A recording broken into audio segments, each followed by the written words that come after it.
This is the Oakwyn Podcast, featuring Morgan Brown and Michael Yu.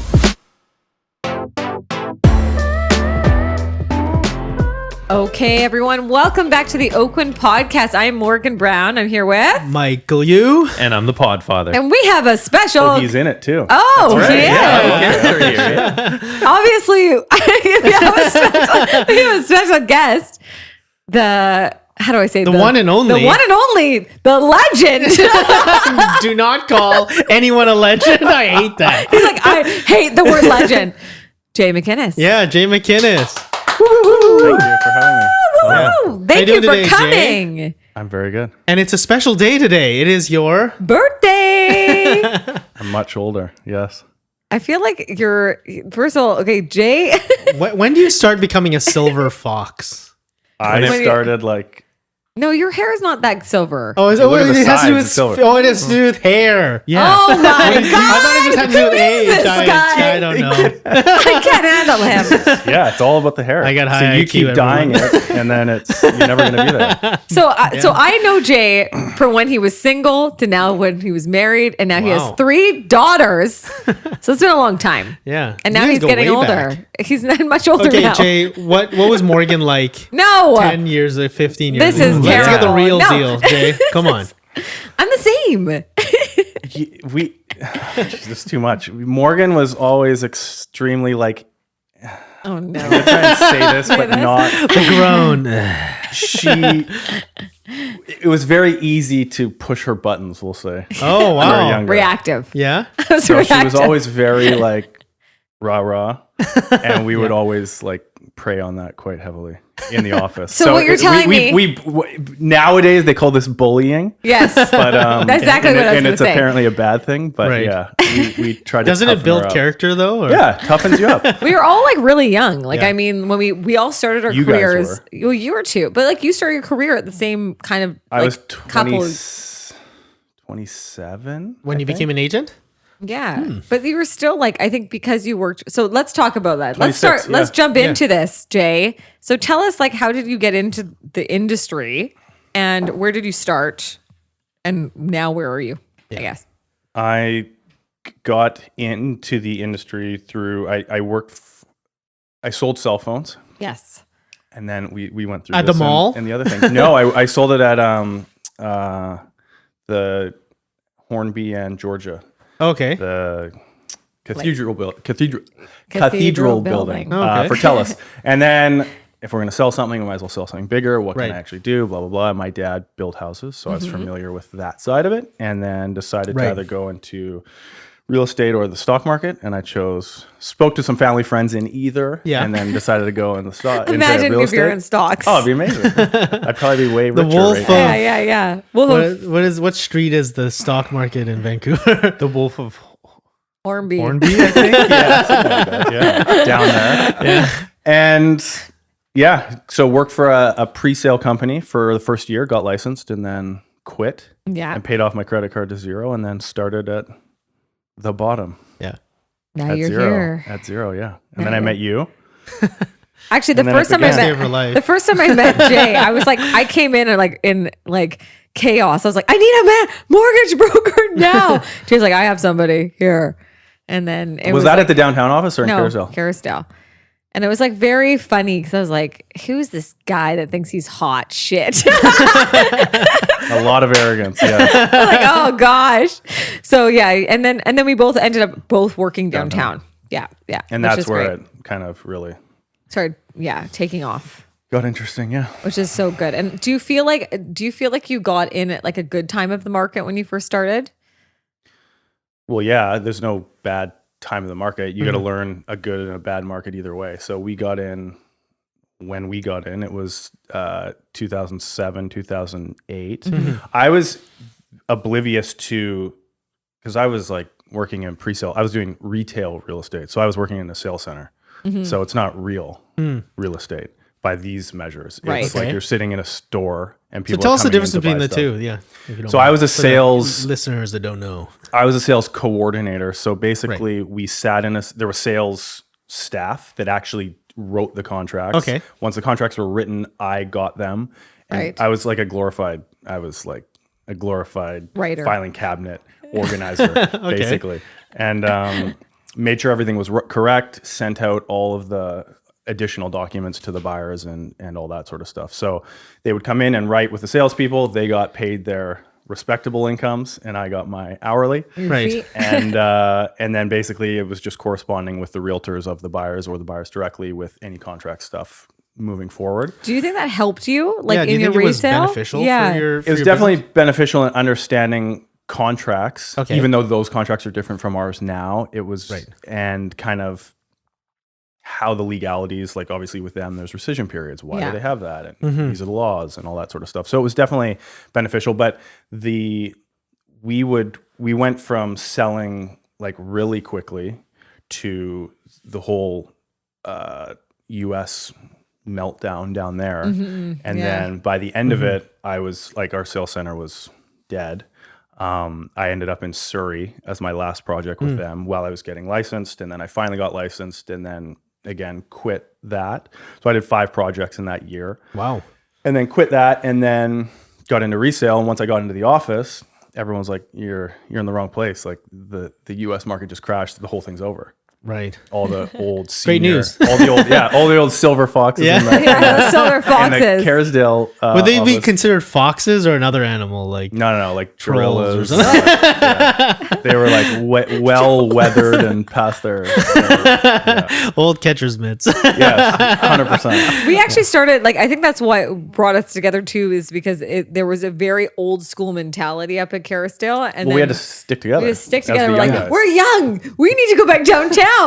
But And it was very so like good. apparent, and It they made was. that the divide. bo- Really? Was they it were the very bosses. obvious? How was that? Like what It was always an element of like the kids in the room. Yeah. You felt like Oh, really? Like, we yeah. would never be listened to. We were dismissed quite a bit. Is that right? Yeah. So that was the culture over there. That Yeah. was very. Oh, okay.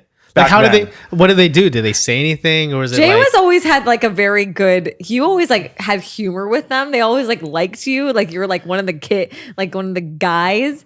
I was like, no one's listening to me. I gotta leave. Well, I knew a few of them too. Yes. They were family friends of ours, and those Yeah. were the people that I spoke to get in. So I always had kind of In with the group. I was not like, these are all the old strangers. I knew kind of key Yeah. players to stay, I guess, I don't want to say relevant, but like not as dismissed. And I don't want to say they're all pricks or anything like that. they're all Like, good guys. But there was definitely, you could feel and I mean, fair enough. They've been there So forever. it was a bit cliquey. cliquey by age, I'd say. Oh, okay. By It was age. Pretty, like they Because were they there. all and- stuck together for like a long time. Yeah, they've that been was in the their business group. for 40 years. Yeah. Yeah, that was their group. They're gonna like die there. They're like, And they have been. and they have been there. They're chilling. But then you moved downtown, and that's where things really took off for you, right? Well, I think it took off at that time for everyone. We Yeah. kind of got in and we were all like, okay, we're all young down here.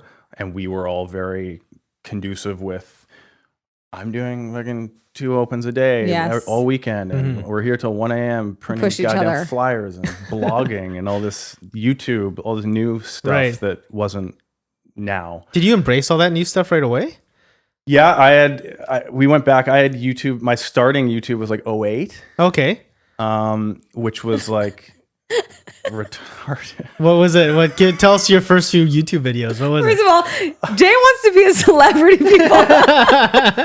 And this is it. And it's taken me, what are we at, 2001? Still not happening, my 13 dear. goddamn years? No, just like, we were looking at one the other day, a staff member of the salon, she messaged me and she's like, oh, I was searching a video on Right. a building we're looking into and I saw a YouTube video of yours. I was like, oh, Let me my guess. fucking God. Electric Electric Avenue going. It doesn't matter. One of those. But she was like, yeah, it was really interesting. Like you're talking about like pet restrictions and all this. So I went back because I Right. hadn't gone back. And this is Oh probably my like 6 gosh. months Yeah. ago. And I'm sitting in my bedroom in this dilapidated condo that I lived in that should have been condemned years ago. And I'm just rambling on about pet restrictions and like, why would there be pet restrictions in Vancouver? It's so pet friendly. Just like Right. stupid Yeah. But you surface stuff. But anyway. So yeah. now that you've had like so much time like in content and marketing, I wanted to dive in this with you. Is like, tips would you give? Because you just like didn't even, one of the things that you just put it out, you know, like, is that one of your biggest piece of advice for people that are thinking and kind of getting into the marketing and the content and the YouTube? Because what you're saying is you just threw it up, and that was in 08. You should go back and see my hair. I back then. don't even want to. full color, but it was amazing. Anyway, Luscious.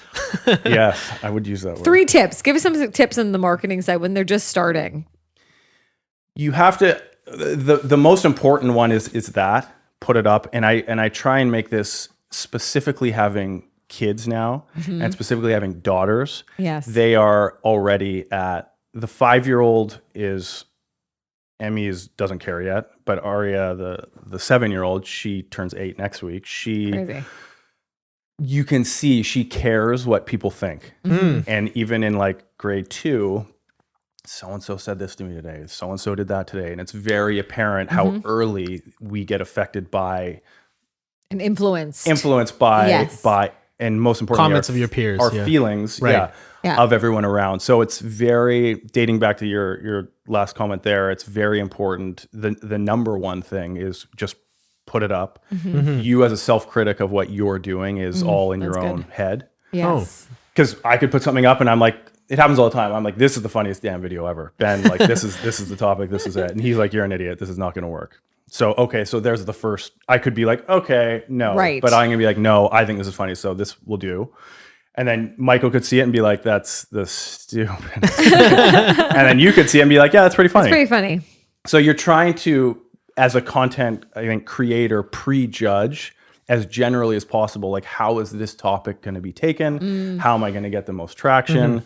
And then it's like your little, like, what am I going to use for a thumbnail? And like, it goes beyond just the content, but how am I going to get the eyes? But just putting it out, if you've got something you want to talk about, putting it out is the number one thing. And it's not to be influenced by the what ifs. Because as you're sitting there, like, about to press send, upload, it's like, who's gonna, I think I've created this for the masses. Who's gonna like it? Who's gonna hate it? Oh God, is this gonna work? Is this like, but now it's kind of like, we've done it. It's done. Like with our videos, we don't script anything. It's like, we have 5 minutes start and we just have a general topic. Ben might have some of the stats if it's a monthly update, but it's like fill in the rest with us. And I think, especially with real estate, we look at it very, yes, it's so goddamn important. No one cares.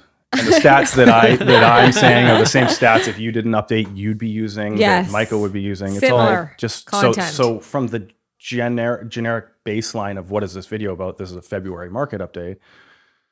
The numbers, the 3,000 of them that get put up on the same day from every goddamn realtor, why is anyone watching anything? So you're going to do a different video than Mike will, than I will. And that's the difference. Yeah. So not caring what people think and also just doing you, right? Being as opposed to yourself. And for the longest time because my dad, like, he was very Australian, very, we'll say rough, very opinionated, I don't speak like I probably should. And this is very edited now.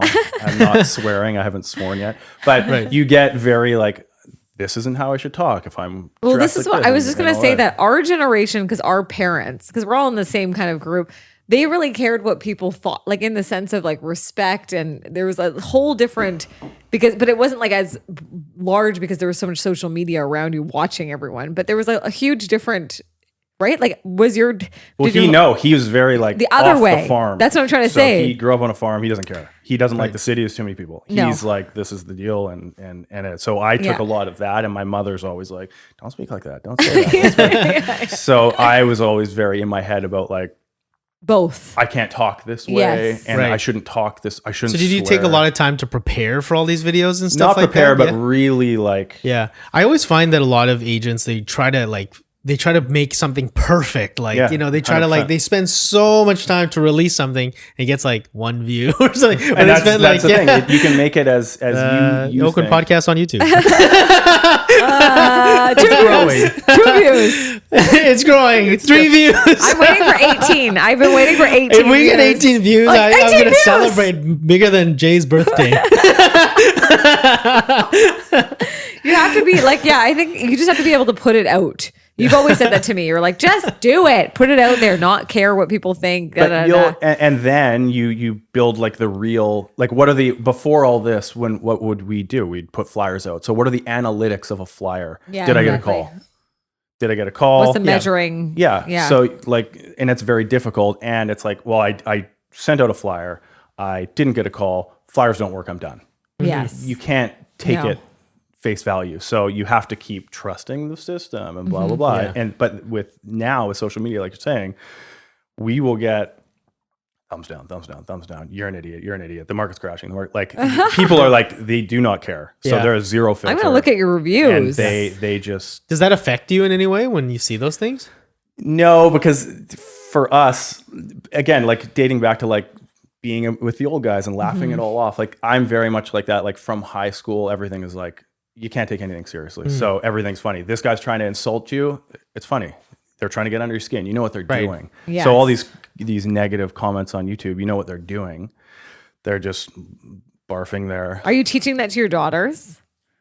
Now? It's extremely apparent in the way we are kind of directing them to Yeah. them that no one's opinion matters. Yeah. Now, small caveat, you have to listen to us. Yeah. Because we're trying to like do Help what's you. best here. Yes. But anyone outside of this house or the family, nothing matters. They're going to talk and that's their opinion and Yes. they are doing what they're doing because of their circumstance and I do with you.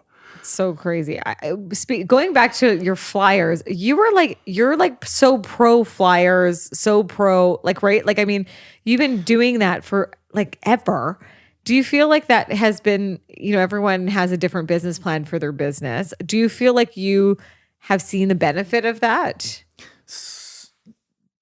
Yes, not as much as others have, but it's definitely been a consistent thing. And the problem with it is that, and you would know this as well, because you do them so much, is that like we'll get calls. I got your flyer 4 years ago. So that's Yes. still like, It's so bizarre, It's right? weird. Who Keeps keeps them, yeah. who keeps a flyer for 4?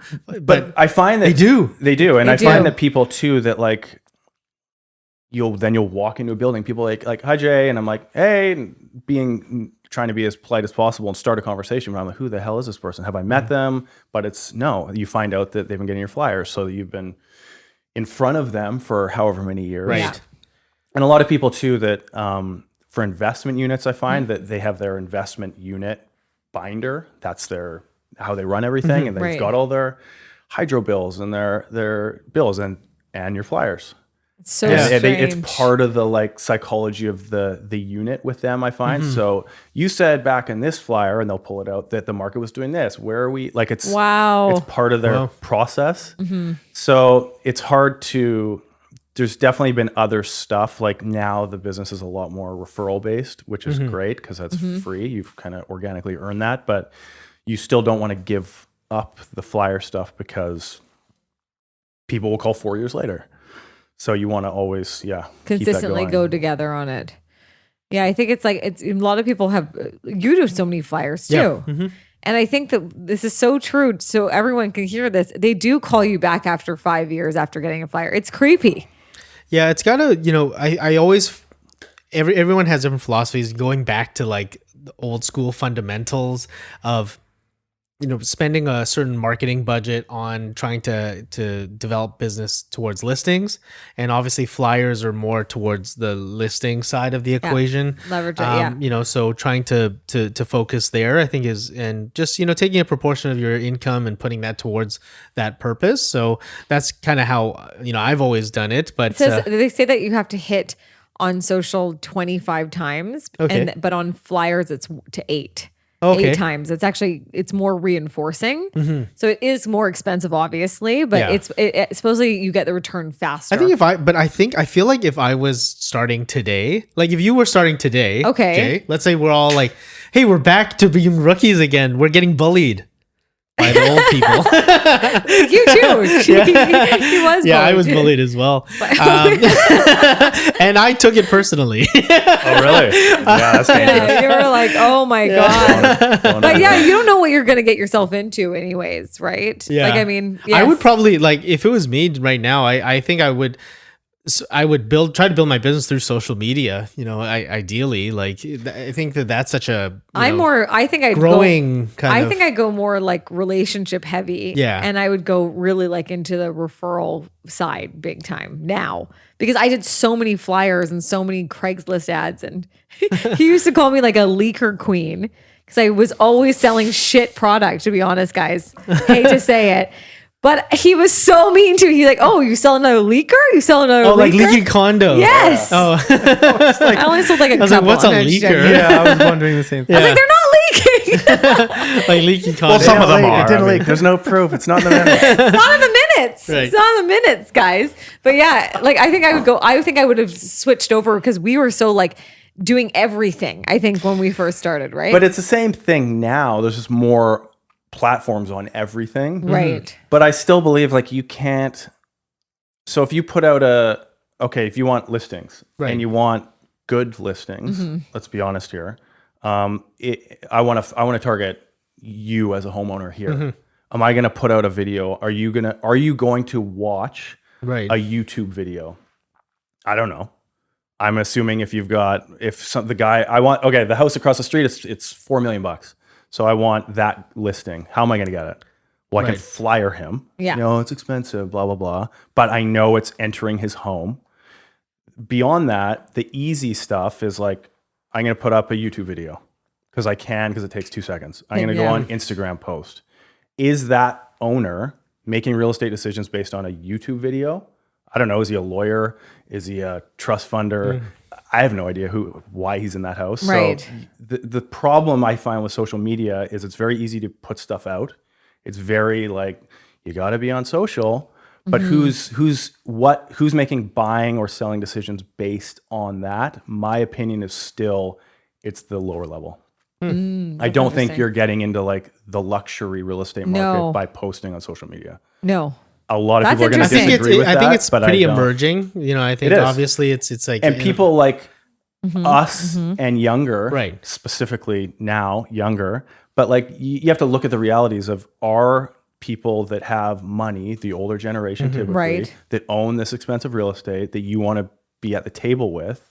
Are they going to pick you based on something they see on social media? I don't think so. That's such a funny thing you're saying because I'm finding a huge group of people coming from the East during COVID over to Vancouver. Like they're like, okay, we've had terrible, like, first of all, this COVID thing has really messed everyone up. They don't have the luxury that we have. Like our restaurants are open still and the weather was really hard for them. And so I've been noticing like a lot of people from Ottawa, from Montreal, they're coming over to Vancouver.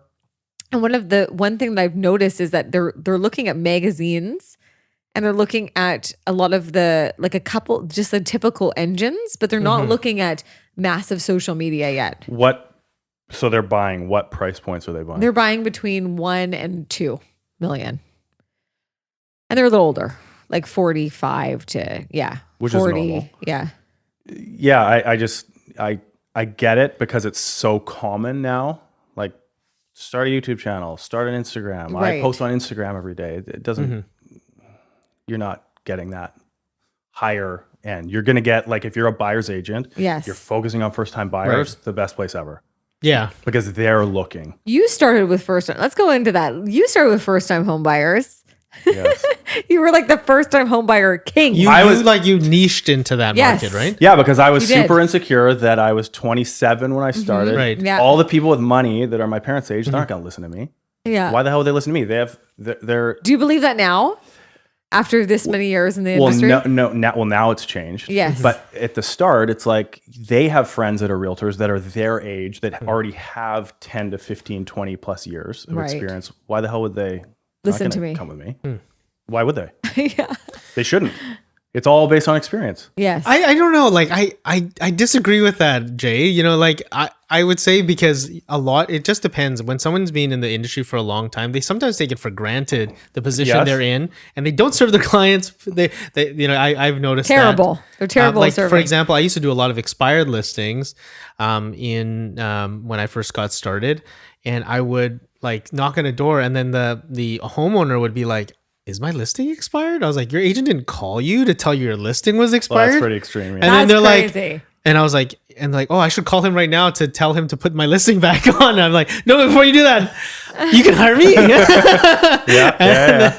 And we'd have that conversation. So I think that, you know, I don't like, you know, I know what you're saying, and I know what you're saying, that you make these assumptions, right? And I try to like not live by assumptions, but by Yes. I'll agree that Yes. that was definitely an insecurity of mine, and Yes. that's definitely an assumption Yeah. that I ran with. Yeah, and you know what? But we kind of have, and so how was the first? Like, so you focused on the Yes. first, and if you're the best to serve that type of demographic, that's where I feel like You were killing it Yeah. with it. I feel Yeah. that I could speak to that right. to those people easier because they knew nothing. More I knew comfort. they knew nothing. Yeah. So Right. they're not going to question me. So if the big hotshot owner that I'm trying to get a listing through has experience, which they probably do, and they question me, what am I like? That's too scary. So let's just focus over here. But then looking back, you go back to the same thing. Like if you put 15 years into just trying to get like West Side Lofts listings, or whatever the hell it whatever. is, Yeah. you're gonna get the business. Yeah, you are. It's not. It's not, like logic. yeah, Yeah. it's not as scary as we perceived it to be by No. any means. But I still do believe that there are definite like obvious and not obvious ways that people are gonna find you. But that's one thing I think that people can take from your like, journey in real estate. It's been that you weren't afraid to like pick a niche and to pick the actual spot to go to, right? I think you should always pick something as like trying to build a bread and butter aspect, Right. and whatever that may be is obviously within everyone's comfort level or experience level at the time. But yeah, I think that's important. And we've talked before about like picking a building. Yes. It's like, even if it's one damn building, 200 units, flyer it every 30 days just for life, and you'll it's get something. amazing. Yeah, it's And amazing. if the new, and a lot of new people I've talked to, I don't know if any of them did it, but that's a very common thing that I've kind of said, like, it's not expensive if you do one building, one mail walk, whatever, and just don't ever stop, then you'll win from that. Yeah, I think we've seen people in our careers like just kind of get bored of something and then they just like get off of it and then someone Everyone's else done capture that. I've done that. You've done that. Everyone's done that. 1,000%. 1,000 times, right? Like you're just like, oh, I'm gonna get distracted, and then you just don't even go with. Right. Or like my what we were talking about the other day, my 2013, I'm now a house agent, and then my life fell apart because I changed the focus Yeah. from what I knew Yes. to what I Can you tell us wanted. that story? Like, Let's talk about the story. Jay. I obviously was always focused on condos because, again, I was like, houses are too scary. I'll do that when I'm older, in my experience, and blah, blah, blah. This is an extremely uncomfortable chair. Only the best. We've been told. And I IKEA got folding chairs, everyone. so everything was fine. My career was income-wise progressing every year. Right. And I got a referral to a house listing. A client of mine knew a mortgage broker, and the mortgage broker knew these owners. And they had built a new house over on Quinnell Drive. And Which is, I just want to say something. Jay thinks Point Grey is the best place in the world. everyone wants to live there. If you had the money, you'd live there. Okay, Point Grey. it's Me and Jay the- got into a huge spat about this. He's What's like, your ideal place? Yeah. well, Don't I mean, say I'm it. not going to Don't say say it. Well, no, he just thinks it's the most, well, we were talking about it's the most expensive place in Vancouver yeah. now. I don't agree that if anyone had the money, if they were going to live in Vancouver, that's where they would pick. No question. Okay. Just keep on going with your story. So, long story short, I went in and I got in front of them. The guy, the broker said, "Well, are you comfortable with this? Are you interested in this? Or is this in your business? Yes, yes, yes, of course. Got the interview, presented to them. I don't know why, and I was thinking about this the other day. I always charge 7 and 2.5. Yeah. And this time I was like, I'm going to charge 7 and 3. Whoa, that's a big jump. Yeah, and I'd never done it before. And I don't know, I was trying to think back, like, why the hell did I pick this one time to try and start charging 7 and 3? Like, this is a huge opportunity. I've never sold anything anywhere near this. Why am I taking this adding this additional layer of risk? But anyway, I did it. And that was a huge conversation because bigger agents had the listing before, very well-known West Side agents that couldn't sell it. So they're like, they're not even charging this much. Why would we pay you? And then I pulled something out of my ass and whatever, and got the listing. Right. At 7 and 3. At 7 and 3. Hear that, guys? Confidence. So / no idea what it is. blind confidence. So I sold the property. Wow. And then, so that was good. And it sold in under 2 months, 50 days. And it was 4.4 at 7 and 3. Yeah. So it was a good paycheck. good day. Yeah. So then during that listing, I was driving down Quesnel Drive one day after showing, and there was another amazing contemporary house 3 blocks down on the corner. And this was a very kind of contemporary build, this one. So I saw the owner out mowing his lawn. So I was using Mika's car at the time, which I'd always park around the corner because I didn't want any clients to ever see my car. Okay. It was an old It's not like a Cadillac. realtor. Yeah, it's like a 90s thing. And I was like super embarrassed. Isn't that the car Snoop Dogg drives? Not that cool. No. So I parked a block, or I saw him, drove past, went around the block, parked a block back, and then walked up to the house. Oh, is it your house? Yes, blah, blah, blah. It's amazing. I've got the contemporary thing up the street. This is who I am. This is what I do. And like, have you ever thought of selling? And oh, we built it and yada, yada, yada. Had a conversation. And then a week later, he called me and said, actually, we want to sell. Wow. So then I sold that. And then I sold him into a lot in Point Grey. So those 3 was like 11 million. Wow. Crazy. In like 3 months. So now, after seeing that money, I was like, what the hell am I doing with condos? Right. This is stupid. This is a waste of time. Now I'm a house agent. I So know. I stopped all condo marketing, period, Right.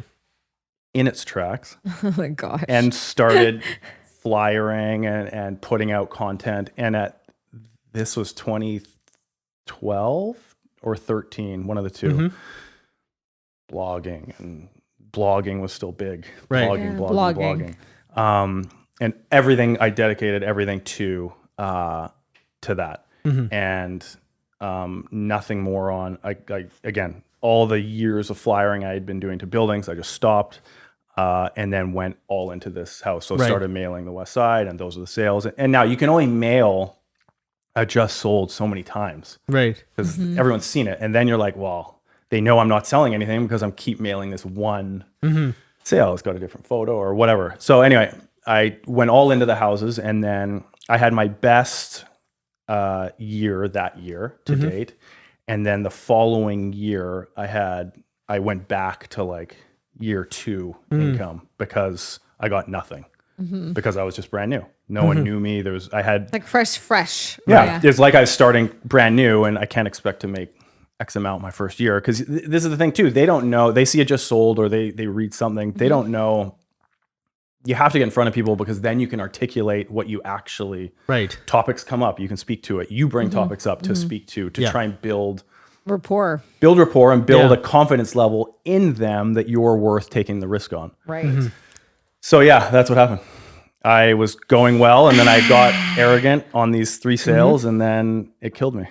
I think that's thank you for being so transparent about that. I think I understand who your customers are, who you can serve the best, and I think that's a big kind of, that's a great lesson to kind of learn for sure. Yeah. It's if you're you're basically buying traction with all the time and energy and experience you're putting into date, and to just pivot like that. Like what I obviously should have done is 50-50 pivot, kept the ball rolling on the condo stuff so I could eat without stress the following year, and then just keep the other Did ball that rolling. cause a lot of stress, Jay?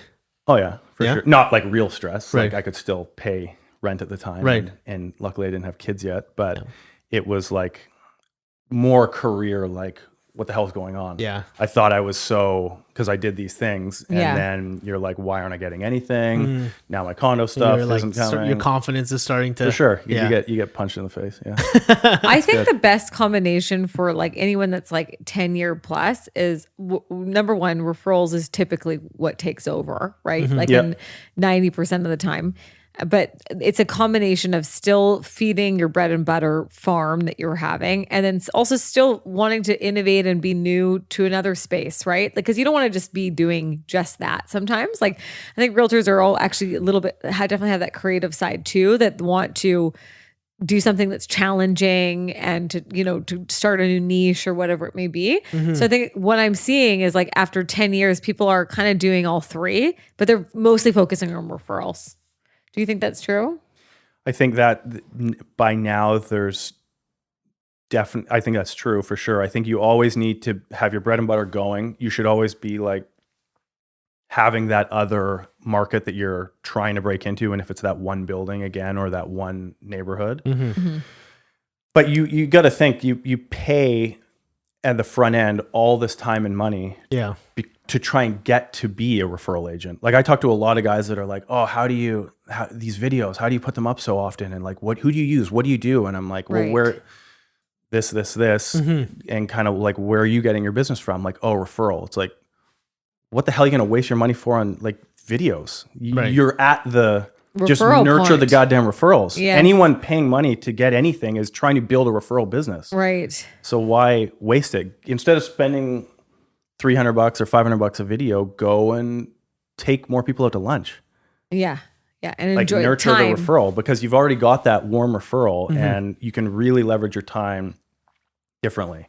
So yeah, I think the referral, once you're at that level, in my opinion, you're buying your way up to that level. And once you can just sustain there, I mean, perfect world, then you get too many referrals and then you can put people in place and whatever. But it's, yeah, I think that's So definitely. when did you start put like now McInnes marketing has been now since when, like 2007?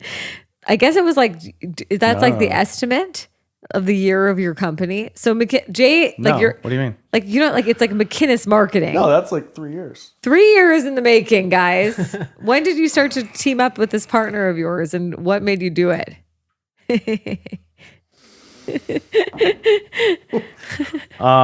Hear that undertone? Yeah, I do. Well, I think a lot of people are, especially people definitely that will be listening are people that have been in the industry for over 10 years, like that know you. But you decided to take this next, and was it a good next leap into your Going from an your team? independent Yes. to It like a can't team. be. Thank you. What's wrong with me today? I don't think anyone wants to. Oh, and it's funny, dating back to when we were at McDonald Realty, a lot of those, and I don't want to shit all over McDonald Realty. They were extremely valuable to me when I needed them. Yes. They were extremely. How many old agents, like white-haired agents, do you Yes. see that aren't jaded and bitter? I don't know. That's a trick question. 2% Yeah. that aren't. I'd say 2% that aren't. Why do you think that? Because it's a hard business, and you Yeah, put up with like okay, people's there you shit go. constantly for 30 years. Like you look at people a different way. You're like, you take the punches and like, You're like, they get through. So anyway, so What he's trying to say is he decided to start a partnership so that he could get punched. so you don't get jaded. No one wants to be a 60-year-old That's right. sitting at an open house. Right. Yes, yes. And if you say a single agent, obviously you can make great money, and there's a lot of expectation on us from specific clients that they don't want to talk to anyone else, and you have to respect that, obviously. But when you can get away from that core one-on-one, I only want you in my house, I only want you showing buyers of my listing, you don't, like, you can't be everywhere at once, and you can't maximize by yourself beyond a certain ceiling, and you just don't want to get burnt out and There you go. jaded. That's good. Because, and I Good always tips. go back to like the old McDonald Realty white hairs. Do you find it more enjoyable to work on the team versus independently? For sure, because Yeah. you can run ideas like Right. those videos that we do. Like I did videos by myself for ages before he was involved. And like, looking at now is just boring. Good chemistry now. Yeah. Yeah, it's like good we chemistry. You work guys' well. videos are hilarious. They're But hilarious. it's like Yeah. it was like, okay, can I speak to this topic with more oomph and entertainment than we can? Yeah. Never. No. So it's better because you've got ideas. He's younger, so he's got a different point of view on a lot of stuff than I do. I'm definitely more jaded than he is because I've been in it this long. So the perception of the business is different, which is valuable to us when we're moving forward and to clients. And you guys celebrate well together. How do you guys celebrate we get a along deal? very well. Just have a little drink and ring our deal bell and keep the ball rolling. I thought it was McDonald's. Oh, well, that's the, yeah. Well, that's not a, yes, we go to McDonald's every deal. Are you serious? Yes. That's such a good deal, right? Yeah, that is fun. Yeah. So like, obviously you talked about being in the industry for over 10 years now, Jay. Like, what are some of the biggest lessons you've learned over the course of that 10-year period? So if you were to talk to yourself again, brand new, what would you tell a young Jay? Don't, just keep going. Don't ever stop. It's going to be hard, but if you keep going, you will win. Persevere. Yeah. Just don't be arrogant. Always know that you are in the service business. That's a great one. Like my kids always ask, who's your boss? Who's your boss? And who's mama's boss? And it's like, well, mama's, that's her thing. So she is and whatever. And they're like, well, why aren't you your boss? I'm like, well, kind of I am, but I work for people when they want me to buy or sell. So losing that perspective is very common in this business, I think, when seeing a lot of the agents out there, and it's not healthy because once you get that, agents have a lot of opinions on other agents, but once that leaves the agent circle, and clients may start to get opinions that you are harder to work with based on things that aren't of value to them. Like a buyer wants you to put them into something worth buying at a good price, period. A seller wants you to get the best price for them with the best terms, period. Give or take the market climate or anything like that. So anything beyond that fundamental, like there's two goals here. Those are the two goals for a buyer. Those are the two goals for a seller. Anything else is just cluttering the ease of it. And I think just no one cares how many deals you've done. They may see it if they're looking into it. If they don't, they don't. They're not going to go with you because you did the deals. They're going to go with the conversation you had with them. That's great. So I think losing any level of arrogance is extremely valuable. That's so good. That's such a huge tip. I think, I think Drop you can, the ego. Yeah, you can get a big ego, if you've been in the business for a while, if you had some. Do you know who I am? Has an agent ever said that to you? Yeah. Oh, I've had that for sure. I've had that. And You guys are morons. You're a goddamn realtor in Vancouver. You're an idiot. I can't believe they say that to me. It's like Yeah? so weird. I'm like, yeah, I know who you are. I don't know why you're asking me that. I'm talking to you. Right. But the ones that are the best realtors are the ones that have no ego. It's They don't just care at the all. truth. They don't They care. understand that They want it to be. The value is all the realtor. If every realtor were friends, the whole business would be 1,000 times easier. Hear that, guys? That's amazing. Yeah, I think that is amazing. I think on that note, Jay, thanks so much for being part of the pod today. Yes. Awesome. Thanks so Thank you. much. You have a great happy birthday. Yeah. Thank you. Thank you for coming on your birthday. Yeah, thanks for coming on your For birthday. this, Well, of like, course. what? But This was Jay's birthday wish. really? Must have been, yeah. How do I get in front of these guys on the couch In for our an hour? pajamas. In our pajamas. Exactly. So how do we get a hold of Jay McInnes? For the people that were looking to reach out. 604 771 4606. Okay. jmckinnes.com. jmckinnesmarketing.com. Wow. Wow. And your Instagram. I am Jay McInnes. It's that I easy. am. McInnes Marketing on YouTube, wherever you want to be. Well, thanks so much, Jay, for joining us today. If for you'd having me. like to rate us on any of your social platforms. Right. The podcast platform. Platform. 5 out of 5. That'd be great, guys. Yep. And if you're interested in Oakwyn, go to www.oakwyn.com/join. Type into the message box pod 2021 and you'll get a free piece of mystery swag. Okay, Thanks so much, guys. See you later. Thanks so Okay, much. bye. Bye. Bye-bye. See you later, Jay. Yay!